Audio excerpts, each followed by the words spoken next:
Hey guys, welcome back to my channel.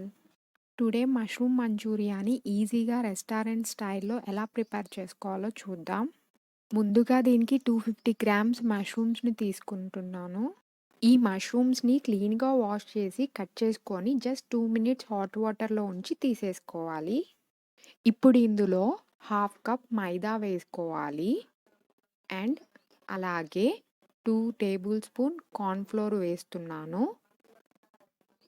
Next కొంచెం అంటే 1 tablespoon red chilli powder, half tablespoon ధనియా powder వేసుకోవాలి. టేస్ట్‌కి సరిపడా సాల్ట్ యాడ్ చేస్తున్నాను. సో, ఇవన్నీ వేసి మిక్స్ చేశాక కొంచెం కొంచెం వాటర్ యాడ్ చేసుకుంటూ బాగా కలుపుకోవాలి. ఇప్పుడు స్టవ్ మీద డీప్ ఫ్రైకి సరిపడా ఆయిల్ పెట్టుకొని బిఫోర్‌గా మిక్స్ చేసుకున్న మష్రూమ్స్‌ని ఈవెన్‌గా మీడియం ఫ్లేమ్‌లో పెట్టుకొని 5 మినిట్స్ ఫ్రై చేసుకోవాలి. స్టవ్ మీద ప్యాన్ పెట్టుకొని 1 టేబుల్ స్పూన్ ఆయిల్ వేసుకోవాలి. ఆయిల్ హీట్ అయిన తర్వాత సన్నగా తరిగి పెట్టుకున్న వెల్లుల్లి వేసుకోవాలి. నెక్స్ట్ గ్రీన్ చిల్లీస్ 2 కట్ చేసి వేస్తున్నాను.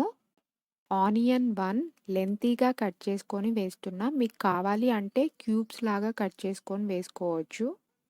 ఇవన్నీ ఫ్రై అయ్యాక ఇందులో ఇప్పుడు కొంచెం 1 table spoon soya sauce and next tomato sauce 1 table spoon and కొంచెం రెడ్ చిల్లీ సాస్ వేస్తున్నాను. గ్రీన్ చిల్లీ సాస్ ప్రిఫర్ చేసినా సరిపోతుంది. అండ్ లాస్ట్‌లో ఇందులో నేను కార్న్ ఫ్లోర్ వాటర్ యాడ్ చేస్తున్నాను. సో, ఇది యాడ్ చేయడం వల్ల మనకు కొంచెం జ్యూసీగా వస్తుంది. సో, ఫైనల్లీ ఏం చేయాలంటే బిఫోర్‌గా మనం ఫ్రై చేసి పెట్టుకున్నాం కదా! ఆ మష్రూమ్స్‌ని యాడ్ చేసుకోవాలి. మష్రూమ్ మంచూరియా రెడీ అయిపోయింది. So, finally garnish with coriander leaves and onion.